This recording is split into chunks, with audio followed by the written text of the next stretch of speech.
ಎಲ್ಲ ದ್ವಿತೀಯ PUC ವಿದ್ಯಾರ್ಥಿಗಳಿಗೆ ನಮಸ್ಕಾರಗಳು. ಈಗ ನಿಮ್ಮ ಎಲ್ಲರಿಗೆ ಗೊತ್ತಿರುವಂತೆ ನಿಮ್ಮ ಎಕ್ಸಾಮ್ನೂ ಆಗಿದೆ, ನಿನ್ನ ಪೇಪರ್ ಇವ್ಯಾಲ್ಯೂಷನ್ ಆಗಿದೆ. ಪ್ರತಿಯೊಂದು ಸೆಂಟರ್ನಲ್ಲಿ ಮೌಲ್ಯಮಾಪನದ ಕಾರ್ಯಗಳನ್ನು ಮುಕ್ತಾಯಗೊಂಡಿದೆ.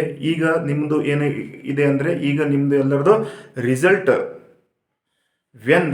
ರಿಸಲ್ಟ್ ಯಾವಾಗ ಬಿಡುಗಡೆ ಆಗುತ್ತದೆ ಸರ್ ಎಂಬ ಎಲ್ಲ ವಿದ್ಯಾರ್ಥಿಗಳಿಗೆ ಇದು ಒಂದು ಗೊಂದಲಿದೆ. ಈ ರಿಸಲ್ಟ್ ಅಂದರೆ ಏಳನೇ ತಾರೀಕಿಗೆ ಮೇ ಬಿ ರಿಸಲ್ಟ್ ಅನೌನ್ಸ್ 100% ಆಗುತ್ತದೆ ಅಂತ ನಮ್ಮ ಎಲ್ಲರಿಗೂ ಗೊತ್ತಿದೆ. ಈಗ ವಿದ್ಯಾರ್ಥಿಗಳಿಗೆ ಏನು ಡೌಟ್ ಇದೆ ಅಂತಂದರೆ, ನಿಮ್ಮ ಮೌಲ್ಯಮಾಪನ ಹೇಗೆ ಆಗುತ್ತದೆ? ಈಗ ಮೌಲ್ಯಮಾಪನ ಸ್ಟ್ರಿಕ್ ಇರುತ್ತದೆ, ಲಿಬರಲ್ ಇದೆ, ಹೇಗೆ ಆಗಿದೆ? ಈ ವರ್ಷದಲ್ಲಿ ಮೌಲ್ಯಮಾಪನ ಹೇಗೆ ಸ್ಟ್ರಿಕ್ ಆಗಿದೆ, ಲಿಬರಲ್ ಆಗಿದೆ ಅಂತ ವಿದ್ಯಾರ್ಥಿಗಳಲ್ಲಿ ಹಲವಾರು ಗೊಂದಲಗಳನ್ನು ಇರುವ ವಿಷಯ. ಸ್ಟ್ರಿಕ್ ಯಾವರಿಗೆ ಆಗಿದೆ ಮತ್ತು ಲಿಬರಲ್ ಯಾವರಿಗೆ ಆಗಿದೆ, ಇದು ಒಂದು ನೋಡ್ರಿ, ಕೇಳ್ರಿ. ಇಲ್ಲಿ ನನ್ನ ಪ್ರಕಾರ ಈಗ ಸದ್ಯ ಈ ಯುಗದಿಂದ 20 ವರ್ಷಗಳ ನೀವು ಹಿಂದೆ ಹೋದರೆ ಅಂದರೆ, ಅಲ್ಲಿ PUC ಸೆಕೆಂಡ್ ಇಯರ್ದಲ್ಲಿ ವಿದ್ಯಾರ್ಥಿಗಳಿಗೆ ಪಾಸ್ ಆಗೋದೇ ಕಷ್ಟ ಇರ್ತಿತ್ತು 20 years ಬ್ಯಾಕ್ ಅಂತ ಹೇಳ್ತಾ ಇದ್ದೀನಿ. ಈಗ ನಿಮ್ಮದು ಪೇಪರ್ನ ಇಷ್ಟು ಸ್ಟ್ರಿಕ್ಟ್ಲಿ ಅಲ್ಲಿ ಯಾವ ಸೆಂಟ್ರ್ ಮೇಲೆ ಇಷ್ಟು ಸ್ಟ್ರಿಕ್ ಚೆಕ್ ಮಾಡುವುದಿಲ್ಲ. ಫಸ್ಟ್ ಆಗಿ ನೋಡ್ರಿ, ಆರ್ಟ್ಸ್ ಇರಲಿ, ಕಾಮರ್ಸ್ ಇರಲಿ ಮತ್ತು ಸೈನ್ಸ್ ಇರಲಿ, PCMB ಬಿಟ್ಟು, PCMB ಮತ್ತು CS ಕಂಪ್ಯೂಟರ್ ಸೈನ್ಸ್ ಮತ್ತು ಕೆಲವು ಸಬ್ಜೆಕ್ಟ್ಗಳನ್ನು ಬಿಟ್ಟು, ಈಗ ನಿಮ್ಮದು ಅರ್ಥಶಾಸ್ತ್ರ ಆಗಲಿ, ರಾಜ್ಯಶಾಸ್ತ್ರ ಇದೆ, ಭೂಗೋಳ ಮತ್ತು ನಿಮ್ಮದು ಹಿಸ್ಟ್ರಿ, ಎಕನಾಮಿಕ್ಸ್, ಪೊಲಿಟಿಕಲ್ ಸೈನ್ಸ್ ಆಗಲಿ, ಕನ್ನಡ, ಹಿಂದಿ, ಇಂಗ್ಲೀಷ್, ಉರ್ದು ಎಲ್ಲ ಸಬ್ಜೆಕ್ಟ್ಗಳೇ ನಿಮ್ಮನ್ನ ಲಿಬ್ರಲ್ವಾಗಿ ಅಲ್ಲಿ ಪೇಪರ್ ಚೆಕ್ ಆಗುತ್ತದೆ ಅಂತ ನನಗೆ ತುಂಬ ಭರವಸೆ ಇದೆ. ಹೇಗೆ ಚೆಕ್ ಆಗುತ್ತದೆ ಅಂದರೆ, ಇಲ್ಲಿ ನಮ್ಮದು ನಾವು ಪೇಪರ್ ಮೌಲ್ಯಮಾಪನ ಮಾಡುವಾಗ ನಲ್ಲಿ 3 ಸದಸ್ಯಗಳೇ ಇರ್ತದೆ. ಫಸ್ಟ್ ಅಂದರೆ ಎಇ ಅಂದರೆ ಸಹಾಯಕ ಮೌಲ್ಯಮಾಪಕರು, ಅಸಿಸ್ಟೆಂಟ್ ಇವ್ಯಾಲ್ಯೂಯೇಟರ್. ಎಇ ಅಂದರೆ ನಮ್ಮ ಮೇಲೆ ಒಬ್ಬ DC ಇರ್ತದೆ. ಡಿ ಸಿ ಮೇಲೆ ಒಂದು ಚೀಪ್ ಅಂತ ಇರ್ತದೆ. ಇಲ್ಲಿ 3 ಹೇಗೆ ಪೇಪರ್ ವ್ಯಾಲ್ಯೂಯೇಷನ್ ಆಗ್ತದೆ ಅಂದರೆ, ಈಗ ನಾನು ಮಾಡಿದ ಪೇಪರ್ಗಳನ್ನು ನಾವು ಎಲ್ಲಿ ಯಾರಿಗೆ ಕೊಡಬೇಕು, ನಾನು ಅಲ್ಲಿ ಅಂಕ ಹಾಕಿನಿ. ಆ ಎಗೆ ಈಗ ನನ್ನ ಪೇಪರನ್ನು ಯಾರು ನೋಡ್ತಾರೆ ಅಂದರೆ, ಅಲ್ಲಿ DC ಅಂತ ಇರ್ತದೆ, ನನ್ನ ಮೇಲೆ ಒಬ್ಬ DC ಇರ್ತದೆ. ನಾನು ಮಾಡಿದ ಕಾಪಿ ಚೆಕ್ ಅವರು ಬಿ ಟ್ಯಾಲಿ ಮಾಡ್ತಾರೆ, ಅವರು ಬಿ ನೋಡ್ತಾರೆ.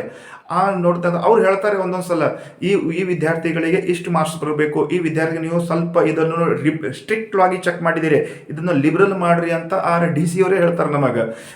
ಮತ್ತು ಕೆಲವು ಫೇಲ್ ಮಾಡ್ರಿ ಅಂತ ಯಾರೋ ಅಲ್ಲಿ ಹೇಳಲ್ಲ. ಎಲ್ಲ ವಿದ್ಯಾರ್ಥಿ ಜಸ್ಟಿ ಕೊಡೋದೇ ಕೆಲಸ ಮಾಡ್ತಾರೆ. ಎಲ್ಲರೂ DC, ನಮ್ಮದು ಸೀನಿಯರ್ ಎಲ್ಲರೂ ಇದೇ ಹೇಳ್ತಾರೆ. ಅಂದರೆ ಓಕೆ, ಈ ಮಾತನ್ನು ಹೇಳೋ ಅಂದರೆ, ನಿಮ್ಮ ಪೇಪರ್ಗಳು ಜಾಸ್ತಿ ಅಂದರೆ ಲಿಬ್ರದಲ್ಲಿ ಹೋಗ್ತಿದೆ.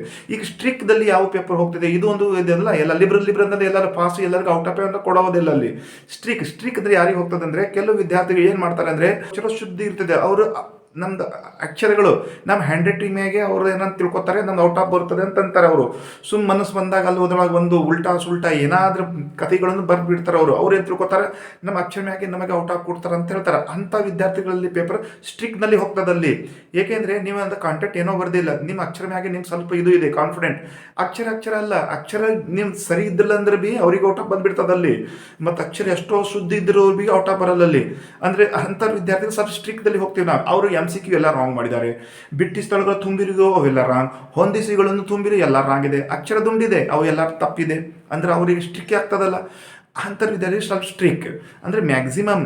ಈಗ ರಫ್ಲಿ ನಾವು ಹೇಳಬೇಕಂದ್ರೆ 2026 ಮೌಲ್ಯಮಾಪನ ನಿಮ್ದು ಎಲ್ಲರೂ ನನ್ನ ಪ್ರಕಾರ ಲಿಬರಲ್ ಆಗಿದೆ ಅಂತ ನಾನು ಹೇಳ್ತೇನೆ. ಈಗ ಸದ್ಯ ನಾನು ಫಾರ್ ಎಕ್ಸಾಂಪಲ್ ಹೇಳ್ತೇನೆ, ನಮ್ಮಲ್ಲಿ ಬಂದಿರೋದು ಕಾಪಿ, ಬಂದಿರೋ ಕಾಪಿ ಕೆಲವು ವಿದ್ಯಾರ್ಥಿಗಳಿಗೆ ಸ್ವಲ್ಪ ಅಂದರೆ ಇಷ್ಟೇ ಮೈನರ್.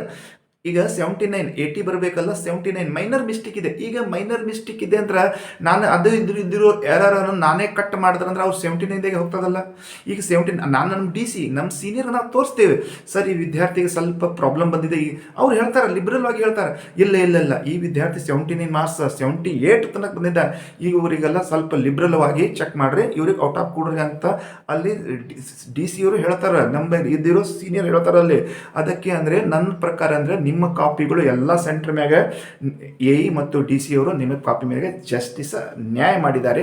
ನಿಮ್ಮದು ಕಾಪಿ ಲಿಬರಲ್ ಆಗಿ ಹೋಗಿದೆ ಮತ್ತು ನಿಮಗೆ ಮ್ಯಾಕ್ಸಿಮಮ್ ಮಾರ್ಕ್ಸ್ ಬಂದೇ ಬರ್ತದೆ ಅಂತ ನನಗೆ ತುಂಬ ನಂಬಿಕೆ ಇದೆ. ಏಕೆಂದರೆ ಇದು ನಮ್ದು ಇದ್ದಿದ್ದು ನಾವು ಓನ್ ಅನುಭವ ಅಂತ ಶೇರ್ ಮಾಡ್ತಾ ಇದ್ದೇನೆ.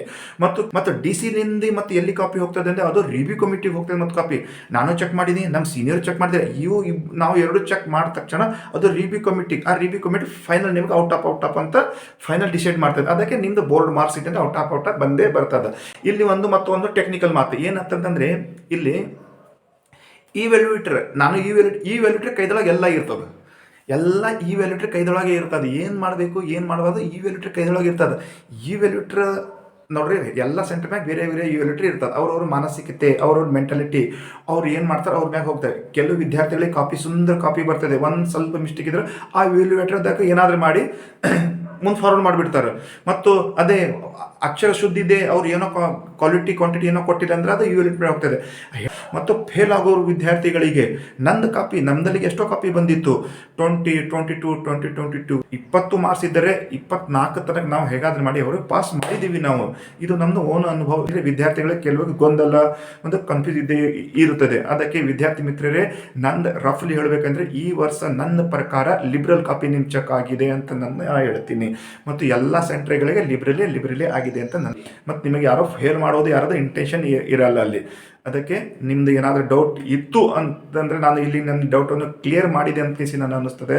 ಮತ್ತು ಏನಾದರೂ ನೆಕ್ಸ್ಟ್ ಅಪ್ಡೇಟ್ ಇದೆ, ಯಾವ ಕಾಪಿ ಯಾವ ಸೆಂಟ್ರಿಗೆ ಬಂದಿತ್ತು, ಅವು ಎಲ್ಲ ನಿಮ್ಮ ವಿದ್ಯಾರ್ಥಿಗಳಿಗೆ ಕೆಲವು ಡೌಟ್ ಇದೆ. ಆ ಡೌಟ್ ಅಂದರೆ ನೆಕ್ಸ್ಟ್ ವಿಡಿಯೋದಲ್ಲಿ ಯಾವ ಸೆಂಟ್ರಿಗೆ ಯಾವ ಕಾಪಿ ಬಂದಿತ್ತು, ನನಗೆ ಯಾವ್ದು ಕಾಪಿ ಬಂದಿತ್ತು, ಅವು ಎಲ್ಲ ನಿಮ್ದು ಏನಾದರೂ ಡೌಟ್ ಇದೆ ಆ ಡೌಟ್ ನಾನು ನೆಕ್ಸ್ಟ್ ಎಲ್ಲ ನಿಮ್ಮದೇ ಅಪ್ಡೇಟ್ ಮಾಡಿ ಹೇಳ್ತೀನಿ ಅಂತ ಹೇಳ್ತಾ ಈ ವಿಡಿಯೋ ನಾನು ಇಲ್ಲಿ ಮುಕ್ತಾಯ ಮಾಡ್ತೀನಿ. ಎಲ್ಲರಿಗೂ ಮುಕ್ತಾಯ ಮಾಡ್ತೀವಿ. ಎಲ್ಲರಿಗೂ ಜೈ ಹಿಂದ್, ಜೈ ಭಾರತ್, ಜೈ ಕರ್ನಾಟಕ, ವಂದೇ ಮಾತರಂ.